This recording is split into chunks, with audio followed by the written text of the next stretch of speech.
Perhaps we should call it the new special relationship. Liberal, enlightened types on each side of the Atlantic now share a common experience. While American progressives lament their fellow citizens' decision to make Donald Trump president a year ago this week, their British counterparts have spent the same period gnashing their teeth over Brexit. When the two groups meet, they exchange apologies. Don't blame me, they tell each other, I voted the other way. They have enemies in common. Brexit architect Nigel Farage has become a reliable Trump booster on Fox News, offering the same smirk in the service of both causes. And they have developed similar yearnings. The anti-Trump resistance and the anti-Brexit Remainers jump on any hint that there might be a swift, efficient way to end the horror. Their impeachment is our second referendum. I claim no detachment from these sentiments. I also took comfort from today's reassuring intervention by Lord Carr, the Whitehall Mandarin who wrote Article 50, insisting that there was nothing to stop a UK Prime Minister calling the whole thing off. I take comparable delight in those late-night reports from Washington, revealing that the special counsel Robert Mueller is closing in on the Trump circle as he investigates alleged collusion with Russia. They both give a little dopamine hit, and the promise that the twin agonies of 2016 might just be reversed. Brexit is reversible, says man who wrote Article 50 video, but there is a glum fact facing both groups, one they would rather not look at. It's the stubborn evidence that their opponents, the Brits who voted for Brexit and the Americans who back Trump, are barely shifting. The U.S. president's poll ratings are awful, lower than for any predecessor ever at this stage. But his base remains intact. 35% or so are resolutely sticking with him no matter what. Nearly all those who voted for him a year ago tell pollsters they would vote for him again. In the same way, support for Leave has barely dipped since the EU referendum. True, for the third month in a row, those who think the Leave decision was wrong narrowly outnumber those who think it was right. But still, support for Brexit remains firm. To the convinced anti-Trumper and anti-Brexiteer alike, this solidity is barely fathomable. Can those still loyal voters not see what we see? Surely it's obvious that the wheels are coming off both projects faster even than the gloomiest dumb merchants predicted. 1 year on reporting Trump's election night win, video. For his part, Trump marked his election anniversary with an embarrassing record of non-achievement. He has not passed a single act of major legislation. His promised wall is unbuilt. Obamacare is unrepealed. The tax code is unchanged. And those roads, bridges and tunnels the great master builder promised exist only in his imagination. All he can point to is a judge on the Supreme Court. Even if you put aside the ignorance, dishonesty, corruption and pure grossness, his is a record of abject failure. As for Brexit, the signs all point to a country that is voluntarily diminishing and impoverishing itself. If it's not a government visibly decaying by the hour, cabinet resignations now a weekly event, it's the data showing a stalled economy. This week we learned that as many as 50 banks have held talks about relocating out of Britain, while business warns that it is preparing for the calamity of no deal. The governor of the Bank of England joins the OECD in saying we'd be booming if it wasn't for Brexit. 2. The arch Remainers. It all seems so obvious, we just need to jump off this train before it crashes. In both cases, bafflement at the failure of these developments to break the will of the Trumpists and Brexiteers betrays a misunderstanding of what drove that support in the first place.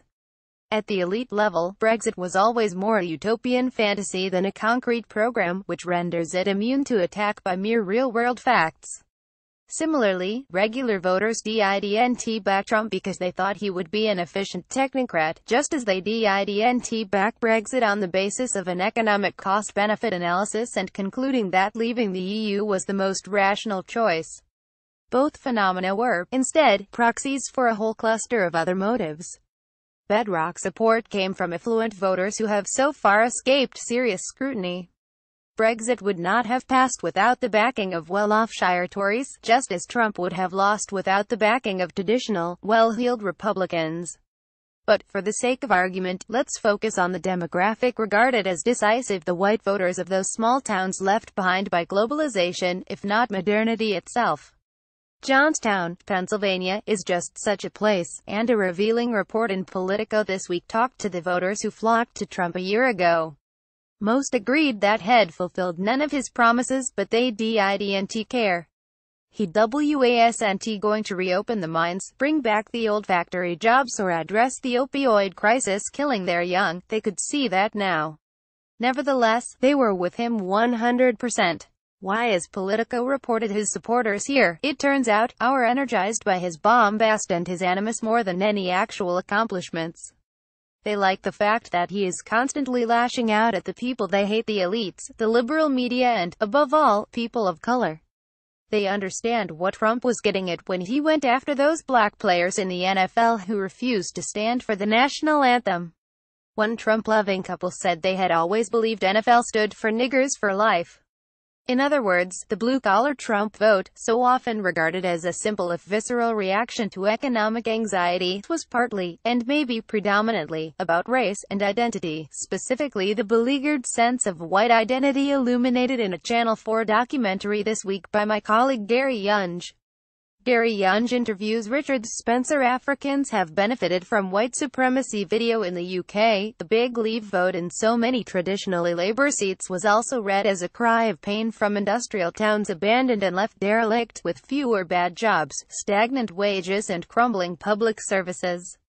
They felt forgotten by the political establishment in London, and grabbed the first chance they had to make themselves heard. Here too, though, economic anxiety is not the whole story. Identity, immigration, loss, nostalgia, a sense of reduced status, and alienation from the country taking shape around them, all these played their part as well. After the referendum, you might have imagined a massive effort to deal with those underlying issues. But it hasn't come. Matthew Goodwin, who has studied what he calls this populist revolt across the democratic world, notes that we discuss trade much more than immigration. We've not found time to talk about the number one issue that drove the vote for Brexit. And the people who should be most alarmed by that are Remainers. To adapt a phrase, if we want to be tough on Brexit, we need to be tough on the causes of Brexit. It's not good enough to keep obsessing over the right legal or political mechanism to reverse the 2016 decision. First, we need to address the situation that led our fellow Britons to make that decision. In the U.S., the same logic applies: tough on Trump, tough on the causes of Trump. There is little chance of impeachment, for example, unless Democrats first break the bond that places such as Johnstown feel with the president. Reversing centuries of racism is a tall order, but, as with Britain, tackling the economic and social conditions in which such bigotry can fester would be a start. I understand the urge to shove both the Trump and Brexit genies back in the bottle. But we'll never do it unless we truly understand how they were created, and find a way to starve them of the oxygen that allowed them to thrive. Jonathan Freedland is a Guardian columnist.